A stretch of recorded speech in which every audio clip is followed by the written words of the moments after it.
2 Samuel 17, 23. Eu quero lembrar que nós estamos nesse momento falando sobre questões emocionais, tratamento de Deus. Algumas vezes quando a gente fala sobre questões emocionais, é óbvio, é como se colocasse o dedo num vespeiro.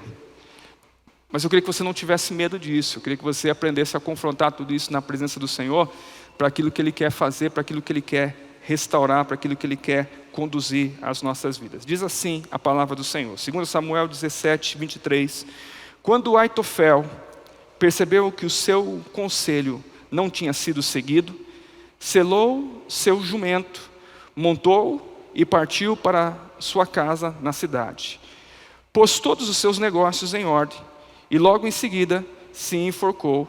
Ele foi sepultado no túmulo de seu pai. Senhor, por favor, ministra as nossas vidas. Fala com o teu poder, com a tua graça sobre nós. Nos dá entendimento daquilo que é o propósito seu sobre cada uma das nossas vidas nesta hora, em nome do Senhor Jesus. Amém e amém. Pode assentar, irmãos e irmãs? Irmãos e irmãs, tem uma frase que eu confesso que eu tive muita dificuldade em aceitá-la, que ela diz assim que não importa tanto o quanto a gente começou, a forma que nós começamos, mas importa mais como nós terminamos. E eu confesso que isso me doía, de certa forma, porque eu sempre aprendi que os bons começos, eles tendem, é uma tendência apenas, a encaminhar para um bom fim. E quem começa de forma equivocada, tem muita dificuldade também de fazer o conserto na sua caminhada. Mas aí eu fui convencido porque está lá num texto bíblico, né? O texto bíblico diz que lá em Eclesiastes capítulo 7, versículo 8, que melhor é o fim das coisas do que o princípio delas. Melhor é o paciente de espírito do que o altivo de espírito.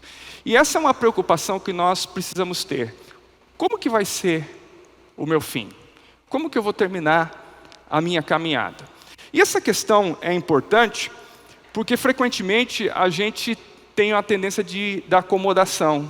A gente parece que chega a uma altura da vida que a gente pensa que já conquistou aquilo que era possível, aquilo que era necessário, e a gente tende a não mais imaginar que seja possível alcançar algumas coisas.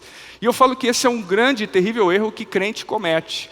O fato de eu já ter aceitado Jesus, de ter saído de uma vida de vícios, de ter uma vida preguiça, agora estou suficiente. E é interessante porque o bom estado de estar na presença do Senhor, muitas vezes é o inimigo do que é melhor de Deus para as nossas vidas. Quando a gente limita a nossa ação, quando a gente limita a ação de Deus sobre as nossas vidas, nós vamos incorrer em um problema, nós vamos incorrer em alguma coisa que pode nos ser muito danosas. Então nós precisamos ter o cuidado com isso.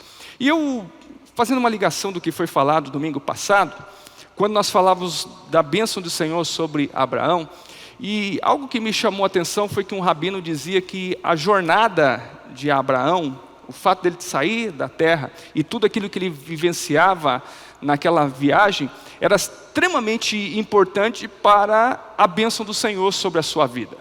O quanto ele fosse obediente ao Senhor, o quanto ele vivesse naquilo que Deus tinha planejado para a sua vida, isso ia redundar em bênção para ele. Mas o que nos inquieta é que Abraão começa a sua caminhada, a sua jornada com Deus, com 75 anos de idade. Ou seja, ele já tinha um histórico, ele já tinha uma série de erros. Você há de convir comigo que ele já tinha um passado, e talvez o passado dele não fosse tão bonito assim quanto se imaginava. Porque Deus não o chama porque ele tinha alguns méritos. Deus chama simplesmente pelo processo da sua graça, pela intenção que ele tem de iniciar um povo que fosse minimamente obediente a ele. Então, entendendo esse passado de Abraão, o início da sua jornada vai levá-lo a um processo de bênção. Então nós também precisamos entender isso, que a nossa jornada, aquilo que nós projetamos para o nosso fim, aonde nós queremos chegar, é extremamente importante para a qualidade das nossas vidas. Mas entenda que nós estamos falando também sempre de umas questões de saúde, de ordem emocional, de ordem psicológica, de ordem relacional. Então tudo isso contribui para construir o que sou, e tudo isso serve para construir aonde eu vou chegar. entendendo sempre que o fim do crente, na verdade, é o começo. Mas para chegar até lá, nós precisamos permanecer até o fim. Pois bem, nessa jornada da vida, tem um personagem bíblico chamado Aitofel. Isso é bem legal quando a gente coloca alguns personagens bíblicos para quem quer ter filho, para quem começa a sonhar com filho. Pensa em Aitofel. Olha que nome bacana de menino. Se eu soubesse o feminino de Aitofel, talvez eu falaria para você, mas eu não sei, então vai só no masculino aqui. Depois a gente vai ver nome de menina em algum momento. Mas Aitofel é um sujeito que vive essa contradição na jornada. Porque o que é uma diferença entre uma viagem e uma jornada? A viagem a gente planeja, tal dia eu vou, tal dia eu retorno. Ainda que haja algum tipo de percalço, isso está dentro de um planejado. A jornada não. A jornada tem os desafios maiores, a jornada talvez a gente não sabe aonde vai chegar, mas não sabe quando e como vai chegar esse ambiente. A jornada tem os seus altos e baixos que a gente tem que enfrentar. E na jornada de Aitofel, há algumas coisas que nós precisamos tirar como lição. Então eu quero convidar você, a partir daquilo que Aitofel vivenciou, a partir daquilo que nós estamos sendo ministrados na escola dominical também, nós venhamos entender a palavra e a ministração de Deus sobre as nossas vidas nos dias de hoje. E a jornada de Aitofel começa muito bem. Olha que interessante.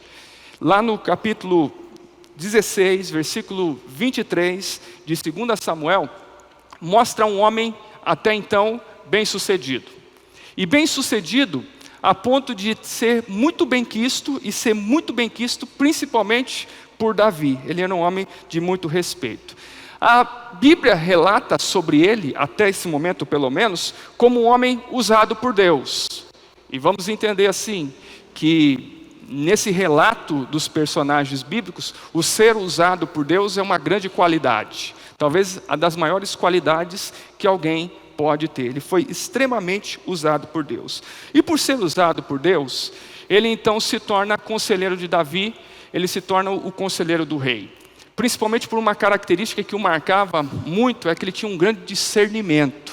Eu não sei qual que é o teu conceito sobre essa palavra discernimento, porque vamos entender que discernir tem que ter os olhos treinados para perceber algo que todo mundo olha e ninguém enxerga.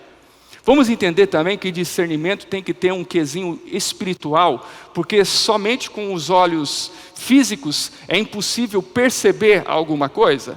Por exemplo, nós temos o discernimento que Deus está aqui neste lugar, amém?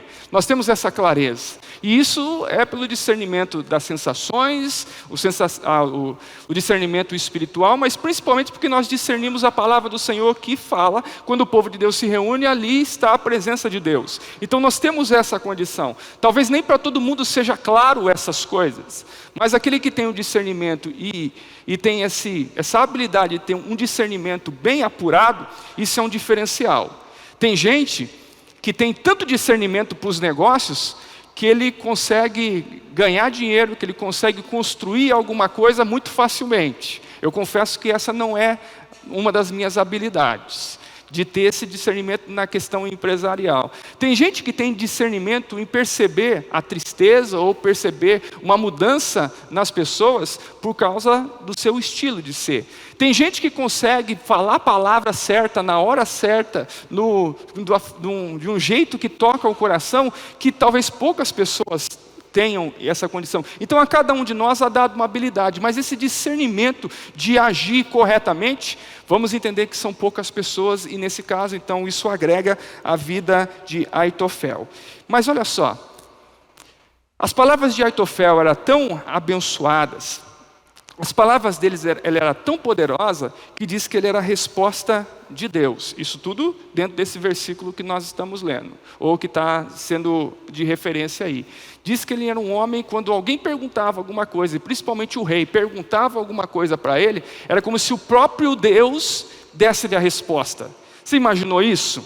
Eu sei que como pastor, muitas vezes Deus me usa para falar a coisa certa na hora certa, mesmo que eu não saiba do que está acontecendo naquele instante. Mas ter essa coerência, essa condição de executar isso frequentemente, é alguém que é direcionado por Deus, chamado por Deus, alguém com uma capacidade especial de Deus. E por tudo isso, nós vemos esse homem como alguém que tem um início, ou tem um momento da sua vida muito especial, muito rico, e ele é privilegiado de Deus. Bom, nós pela manhã temos tratado na questão de suicídio e depressão, mas na verdade eu tenho feito ressaltar isso, que nós na verdade estamos falando sobre vida e saúde. E se você perguntar para a pessoa que está ao lado se ele está saudável, ela vai botar a mão na cabeça, ver se está doendo, se ela não está gripada, e provavelmente ela vai te dizer, não, eu estou com saúde. A não ser que ela está com alguma coisa fisicamente. Porque, infelizmente, nós associamos as questões de saúde à questão física. Mas, na verdade, nós temos entendido, até pelo que se entende na ciência, que a saúde vai como algo muito mais profundo do que isso. Olha só o que a Organização Mundial de Saúde diz. Que saúde é um estado completo de bem-estar físico, mental e social. E não apenas uma ausência de dor, uma ausência de enfermidade, ou uma ausência de alguma coisa que incomode. Não, saúde é um bem-estar completo. Daí a gente é levado a entender que se saúde é físico, emocional e relacional, no aspecto social, provavelmente não tenha ninguém com uma saúde plena aqui. Posso estar enganado, mas fatalmente a gente não tem as nossas saúdes completas. E isso tem uma notícia que talvez seja ruim para você, mas tem uma notícia boa também. Porque diz a palavra do Senhor que Jesus não veio para os sãos. Jesus veio para aqueles que estão adoecidos, aqueles que estão reconhecendo a sua ação e estão reconhecendo a necessidade da sua intervenção. Mas ainda, como definição de saúde, tem outros meios. Nós falamos sobre o que era saúde emocional pela manhã. Nós falamos também, em algum momento, o que é saúde espiritual, que é um pouco mais complexo, um pouco mais profundo de se definir, de se conceituar. Mas também é o que nós podemos colocar como saúde mental. E como saúde mental, tem um escritor que vai dizer o seguinte: é a capacidade do indivíduo, do grupo, e o meio em que ele vive de interagir um com o outro, de forma que toda essa interação, de toda que essa vivência possa gerar bem-estar, desenvolvimento pessoal, no uso das habilidades mentais, ou seja, cognitivas, afetivas e relacionais. Bom, já começou a complicar, vamos dar uma pausa aí. Imagina que está colocando aqui como saúde a tua capacidade de ser desenvolvido afetivamente. Ou seja, de eu lidar comigo mesmo, de eu lidar para com as pessoas, de eu lidar na minha casa, e isso ser algo positivo. Que os meus relacionamentos sejam maravilhosos. Que os meus relacionamentos na família, com pessoas do contexto de trabalho, com contexto de escola, com contexto de igreja, sejam maravilhosos. E assim, lá no finalzinho, obtendo os alvos que a gente projeta, que a gente quer alcançar, e que nisso tudo a gente mantenha o equilíbrio, e nesse caso o equilíbrio emocional. O que você acha? Você está com saúde? Complicou um pouquinho mais. Você tem alcançado aquilo que você mesmo projetou para a sua vida? Se você colocar aí como sonhos, como expectativa de 2019, por exemplo, ou os anos anteriores, inclusive, ou já projetando para o futuro, você tem alcançado tudo aquilo que você projetou? Você está satisfeito com aquilo que você está produzindo? Porque qualquer que seja o ambiente que vai se definir pela palavra saúde, ele vai buscar justamente esse momento de você estar sendo produtivo. E aí eu não sei o que você considera de produtivo. Talvez a gente, quando eu estou falando de produtividade aqui, você está imaginando o quanto você dá lucro para a tua empresa, ou quanto que você dá lucro para o seu patrão, ou quanto você dá lucro para você mesmo. A minha visão pastoral se torna um pouco diferente. Eu entendo que alguém produtivo é alguém que semeia o amor, que semeia o cuidado, que semeia o carinho, que semeia discípulos. É alguém que consegue vivenciar de uma forma que a sua vida seja um testemunho. Então, nessa forma macro que é a vida, a gente pode colocar sobre todos esses ambientes e tentar responder isso. Será que eu estou sendo produtivo? Então, presta bem atenção. Alguém que é saudável, ele produz. Quem não é saudável, deixa de produzir. Então nós precisamos ter a clareza suficiente de entender, será que eu estou sendo saudável? Bom, nesse contexto, a vida de Aitofel ela é uma vida saudável até esse momento. Porque ele consegue reproduzir na vida inclusive do rei, coisas de bênção. Ele consegue ter a palavra de Deus dos momentos certos, na hora certa. Ele consegue entender a ação de Deus, ele consegue manifestar o cuidado de Deus, ele consegue manifestar o agir de Deus sobre a vida das pessoas. E nós também precisamos ter esse exemplo. Aitofel seria uma pessoa como cada um de nós, que se coloca útil naquilo que Deus quer estabelecer sobre a sua vida. E uma pessoa que é útil no propósito de Deus, ele vai então produzir coisas na vida de outras pessoas. Eu queria que você, naquelas projeções, nós ainda estamos no início do ano, embora o primeiro mês já está voando absurdamente. Mas ainda nós estamos no começo do ano. Eu queria que você se colocasse como um objetivo claro na tua vida, o ser bênção na vida de uma outra pessoa. O fazer diferença na vida de uma outra pessoa. A mudar talvez alguns tipos de relacionamento que você tem havido. E que você possa ser boca de Deus aonde quer que você esteja. Para que isso possa redundar para você uma saúde plena diante daquilo que o Senhor quer sobre a tua vida. Você pode fazer assumir esse compromisso consigo próprio? Não adianta assumir comigo, mas adianta muito você assumir com você mesmo. Você tem assumido a condição de ser produtivo na vida de uma outra pessoa?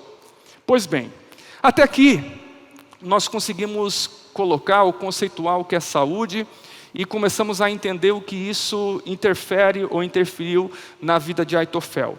O problema é que, apesar de começar bem, Aitofel acaba muito mal. E nós já lemos até esse texto, foi o texto que eu escolhi para iniciar o momento da mensagem do Senhor. Ele acaba muito mal, porque em algum momento ele tinha Davi como um exemplo, ele tinha Davi como aquele a qual ele tinha que aconselhar, ajudar, colaborar, mas há alguma coisa que acontece e ele se decepciona com Davi. E alguma coisa interfere nessa relação de ambos. E agora Aitofel, que era um homem que era usado por Deus, que era a bênção de Deus na vida do rei, que era a bênção de Deus na vida de Israel, agora ele começa a se tornar maldição. Ele começa a se tornar um grande problema. E tudo isso começa a minar o seu coração, a minar a sua vida, e ele começa também a agir isso negativamente na vida das pessoas. E a primeira coisa que ele faz é que, decepcionado com Davi, ele começa a buscar vingança. Ele não busca ajuda, ele busca vingança. E ele começa então a associar a sua vida com Absalão, que você conhece bem a história bíblica, que embora filho de Davi, ele começa a querer o trono do pai. E começa a produzir armadilhas, começa a produzir toda uma rebelião para ir contra o seu próprio pai. Ele começa a agir isso. E Aitofel, nesse momento, com seu coração contaminado, então ele se aliancia com esse homem e começa a produzir aquilo que era negativo tanto para Davi como para o seu rei. Sabe uma das coisas que nós estávamos conversando hoje pela manhã? Inclusive foi uma adolescente que levantou essa bola e que foi muito interessante.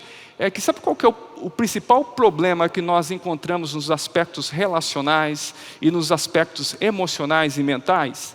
É a nossa incapacidade de expressar tudo isso. Nós somos muito ruins de expressar isso. Ou pelo menos de expressar isso de forma coerente. Quer ver só? No aspecto de casais, muitas vezes nós temos dificuldade em dizer para o nosso cônjuge aquilo que passa ao nosso coração sem machucar ainda mais, sem bagunçar todo o coreto. E quando alguma coisa nós somos ofendidos ou somos machucados, a gente pega aquilo, coloca um embrulho bem bonito e coloca no bolso. E quando a gente vê a primeira oportunidade, a gente tira aquilo do bolso, desembrulha e joga. Alguém chega assim, olha, por que está aqui esse calçado fora do lugar? Daí você fica irritado, você vai lá e tira e joga o calçado. Você está irritado, você não está muito bom naquele dia. Daí de repente você pega uma outra coisa fora do lugar. Daí você fica falando lá do meu calçado, mas olha aí, ó, a louça fora do lugar. E fica aquele cabo de guerra dentro da própria casa. É ou não é assim? Bom, eu estou falando aqui de uma coisa imaginária, uma coisa que eu pensei, mas que não deve acontecer na casa de ninguém, não deve lidar com ninguém, mas é só para você pensar tudo isso que se passa. O fato é que a gente fica guardando com isso. A gente também tem alguma outra capacidade. Ou a gente joga tudo no ventilador, fora de hora, e a gente é impulsivo, a gente é agressivo, então a gente se esconde atrás disso. Eu não tenho papas na língua mesmo. Papas na língua é uma coisa, não ter educação é outra.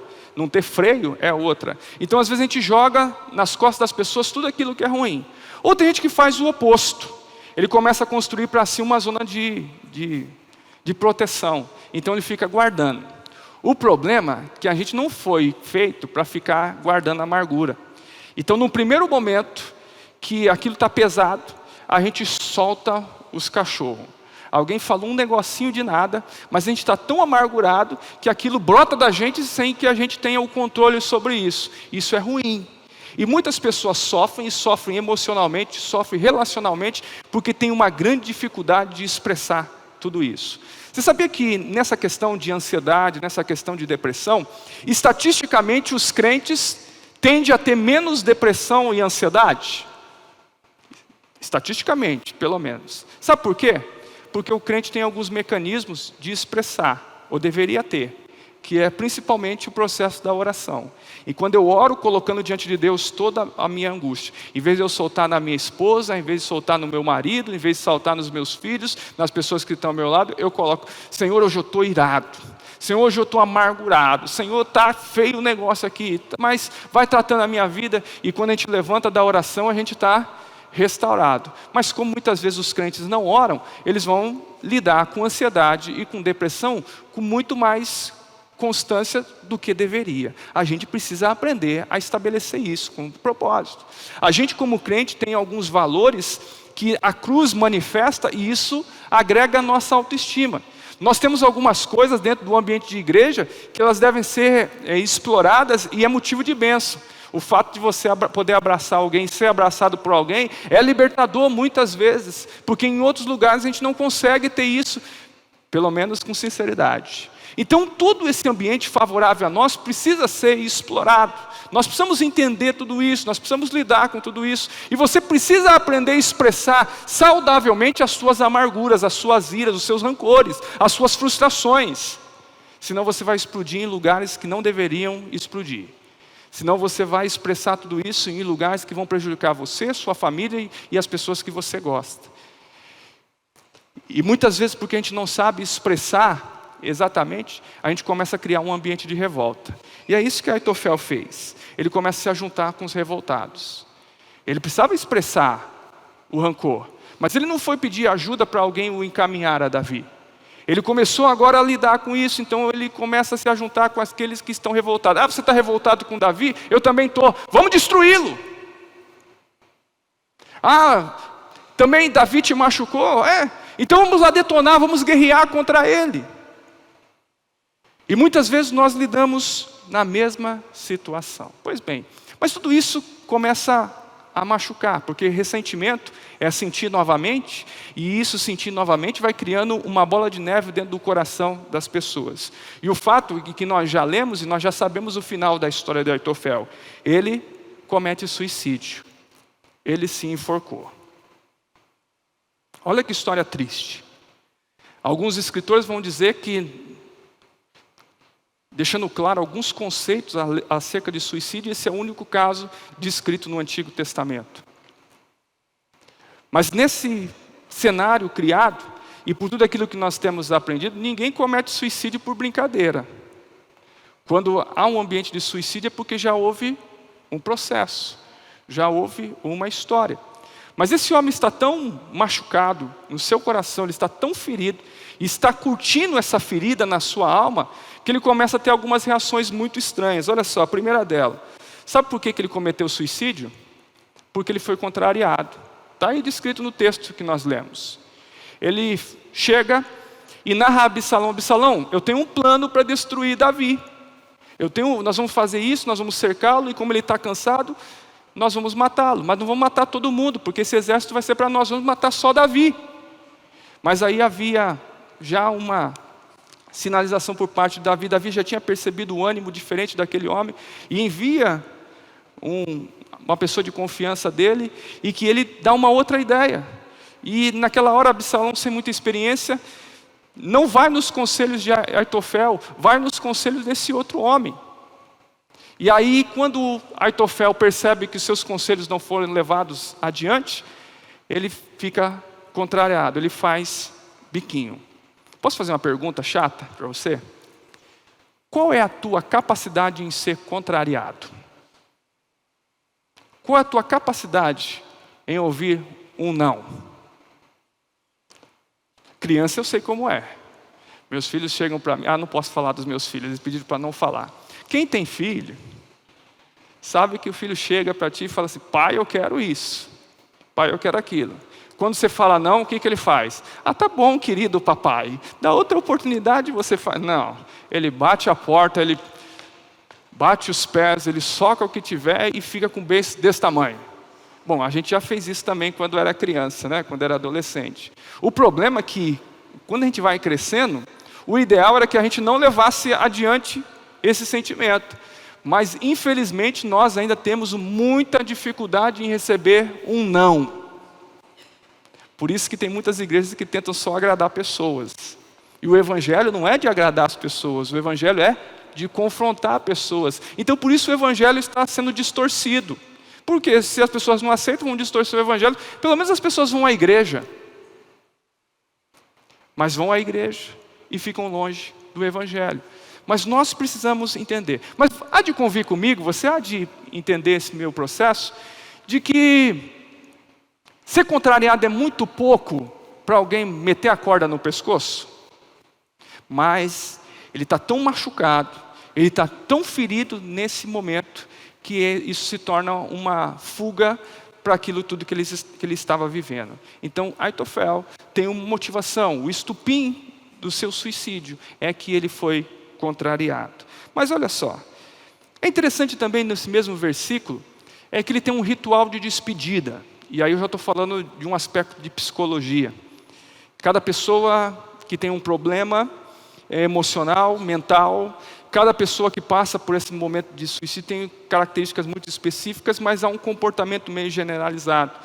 E é um comportamento generalizado também que influencia aqui a vida de Aitofel. Ele começa a fazer um ritual de despedida.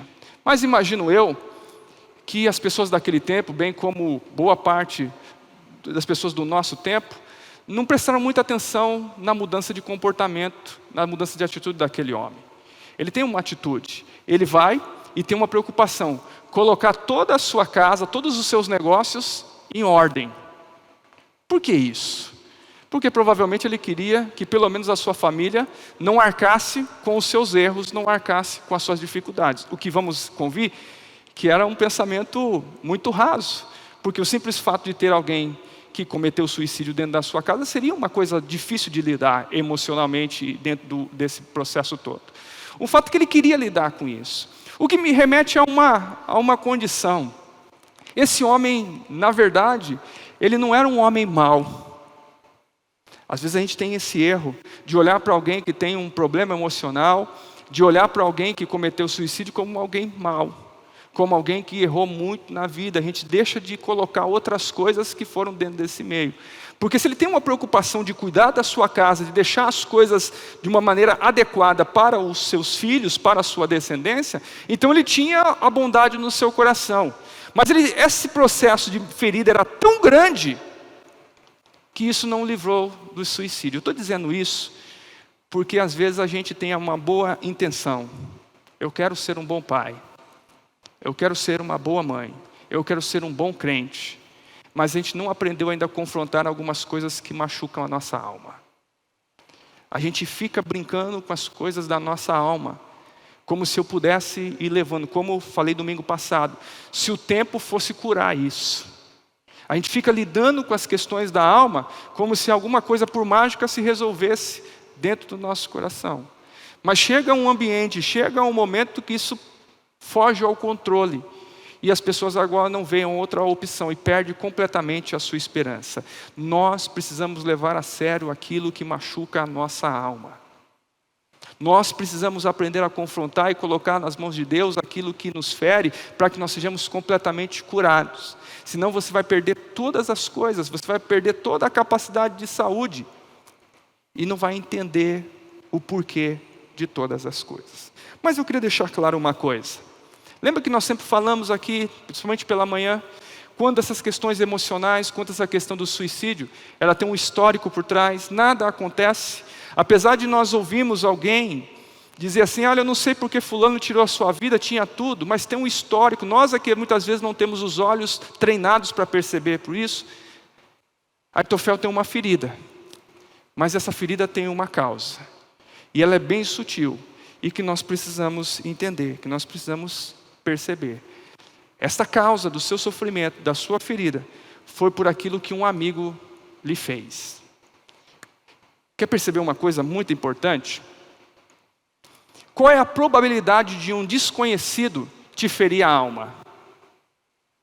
Dizer palavras que te ofendam profundamente e te arrasem na alma. Qual é a probabilidade disso acontecer? Quase que nenhuma.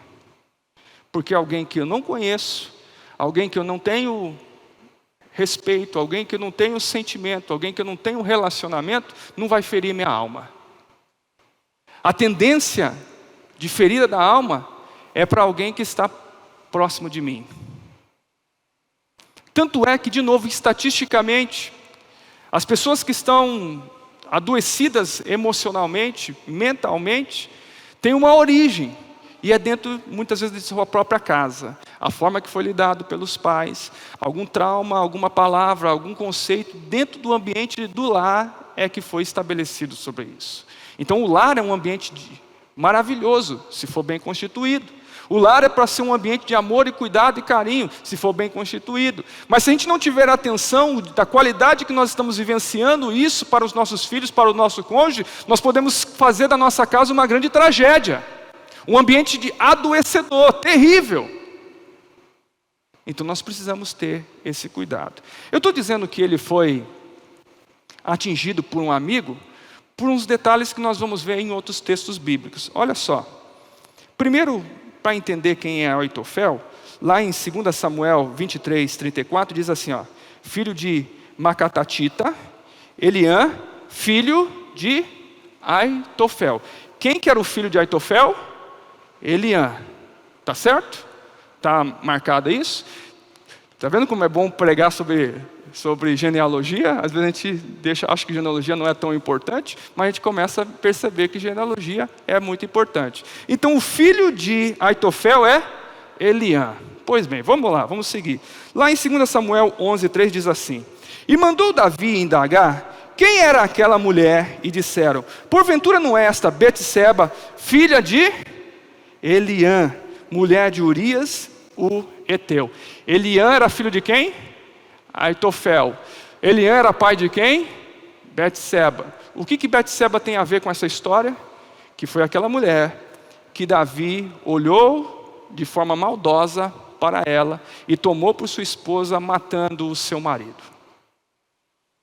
Então tudo aquilo que Aitofel vivenciou foi causado por uma grande traição por parte de Davi. Davi fez algo que atuou sobre os seus filhos, sobre a sua geração, e isso marcou profundamente. Às vezes a gente fala, eu não sei até que ponto a gente pode acreditar nisso, mas vamos medir sobre esse parâmetro. Que uma coisa contra mim eu até aceito, mas contra o meu filho eu viro um bicho. Eu viro uma onça, viro um leão. Já ouviu esse tipo de fala? Eu não estou muito convencido, porque ninguém aceita mais nem ser chamado de feio. Quanto mais, alguma coisa que venha contra si próprio. Mas de fato existe em nós um anseio de proteção sobre aqueles que são os nossos filhos. E nesse caso específico aqui, a ação de Davi interferiu em Aitofel. E quando Aitofel ficou sabendo, quando Aitofel tem sobre o seu coração todo esse resultado, toda essa ação, isso machuca, isso interfere, isso bagunça toda a sua condição. Ele fica marcado pelo aquilo que Davi fez. Ele fica marcado na sua história. E ele começa bem, é um homem usado por Deus, mas quando isso toma o seu coração, e quando ele agora é ferido por isso que Davi comprometeu, ele se torna um inimigo, ele se rebela contra Davi. E o resultado foi danoso para a sua própria vida. Pois bem, a gente precisa ter muito cuidado quando a gente começa a falar sobre as coisas que nos ferem, as coisas que nos machucam. Porque, por mais que eu possa ter algum conceito relativo ao quanto eu posso suportar, ao quanto eu não posso suportar, as dores elas são muito específicas de cada um. Eu não sei o quanto que você já sofreu, ou quanto alguma palavra machucou você na infância, ou quanto uma palavra de alguém que tinha uma autoridade, ou que tinha uma importância, que tinha uma amizade com você, o te machucou, o te feriu. Às vezes a gente fala sobre a questão de perdão, e a gente entende que é uma necessidade, mas existem casos que são muito graves e exige de nós alguns processos, exige de nós algum entendimento, e em alguns momentos a gente precisa simplesmente clamar a intervenção divina, a restauração divina sobre nós. Mas o que eu sei é que a amargura no teu coração, as decepções na vida no teu coração, elas vão te cobrar um preço, se você não tratar isso na presença do Senhor. Aitofel tinha o discernimento, e o discernimento tão poderoso que ele era reconhecido como a própria boca do Senhor. E talvez você também tenha uma grande habilidade ministerialmente, a tua capacidade de agir, a tua capacidade de ser pai, a sua capacidade de ser mãe, a tua capacidade de amar a tua esposa, de amar o teu esposo, de lidar com as pessoas. Mas a gente vai sendo envolvido por essas questões no tempo, e isso vai machucando, vai ferindo intensamente as nossas vidas. Você precisa tratar isso. Você precisa aprender a colocar isso diante do Senhor. Porque você só vai ter saúde quando você conseguir produzir. E para que você possa produzir, você tem que passar por um evento de cura, de restauração da presença do Senhor. A ponto de que você possa olhar para o teu passado e isso não te machucar, não te ferir. Aitofel não teve essa condição, não teve essa capacidade. Então a amargura o dominou.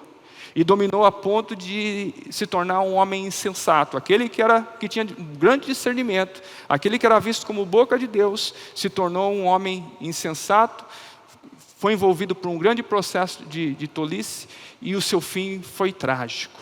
Mas agora, eu e você precisamos olhar toda a história da nossa vida.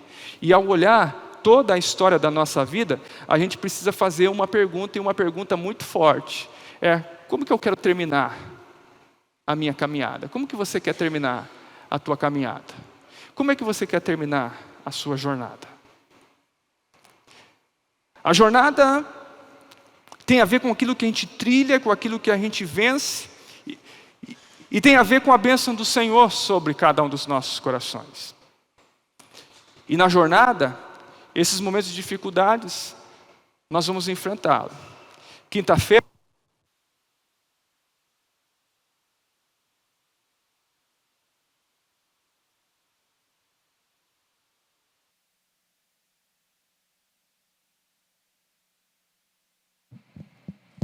e falando sobre jornada, identificando que não é uma simples viagem, e significa que algumas coisas nós vamos enfrentar. E é inevitável numa jornada que você enfrente perdas. É inevitável que na jornada a gente não enfrente decepções, que a gente não enfrente medo. É inevitável que a gente não seja tolhido, que as pessoas não tentem contra nós. É inevitável que barreiras apareçam para nós. É inevitável que a gente seja rejeitado. Se eu perguntar a qualquer um de vocês, medo, rejeição, decepção, quem nunca passou isso na vida?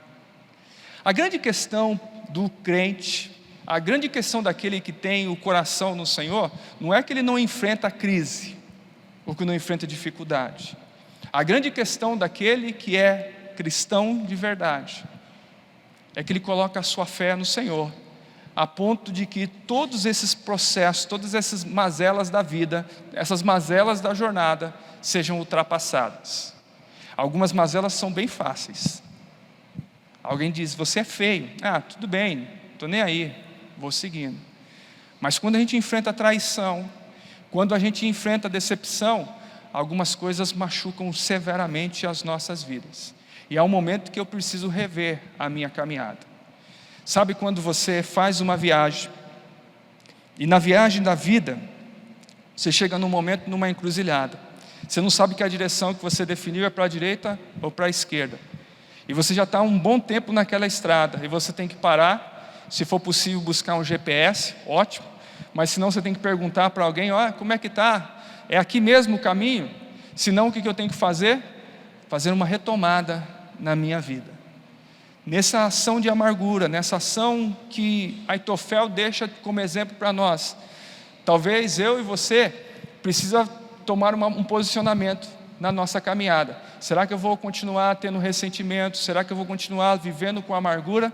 Ou eu vou permitir que o perdão do Senhor, que a cura do Senhor esteja sobre a minha vida? Quando eu mostro para você a condição de saúde, o que é realmente a saúde, eu não quero te mostrar como doente. Eu quero te mostrar que você tem condição de buscar coisas maiores, porque o nosso Deus veio na cruz para pagar o preço no meu lugar, no teu lugar, para que você pudesse terminar a tua jornada muito bem. Vamos convir que muitos de nós, antes de conhecer a Jesus, não tinham uma jornada maravilhosa. Nós não começamos bem, a maioria de nós. Mas quando Jesus se fez presente nas nossas vidas, isso tudo foi restaurado, ou nos deu a possibilidade de ser restaurado, para que o nosso futuro fosse melhor, e para que nós pudéssemos viver plenamente. Mas muitas vezes, nós mesmos nos tornamos inimigos da nossa vida, quando a gente não quer confrontar as nossas decepções, as nossas dores, quando nós temos muitas vezes construído uma zona de conforto, fazendo de conta que está tudo bem. Eu disse de manhã, e é uma coisa que a gente precisa sim ter cuidado, que é muito legal as redes de comunicação, as mídias sociais, mas elas nos induzem a construir para os outros uma imagem de perfeição. E muitas vezes a gente cai nessa. Eu até brincava que se a gente for honesto nas redes sociais, a gente acorda todo sujo, todo remelequento e tira uma selfie. Acordando hoje, com a graça de Deus, né? Se não derreter o celular no bafão, tudo bem, mas a gente deveria colocar assim. Mas do fato a gente se acostumou a tentar apresentar o melhor de nós para fora, para que as pessoas vejam o melhor de nós. Mas dentro de nós, muitas vezes há um grande buraco, um grande vazio que vai nos corroendo, até o ponto de coisas ruins acontecerem conosco. Mas Deus nos dá a oportunidade de sermos completamente restaurados pelo Senhor. E a pergunta que eu quero que fique no teu coração, na tua vida: como que você quer terminar a tua vida? Como que você quer terminar a tua história, a tua jornada, o teu legado? Os seus netos têm orgulho de você? Os seus bisnetos lembrarem da tua história? Mas para que isso aconteça em nós precisamos ser completamente curados e restaurados pela presença do Senhor.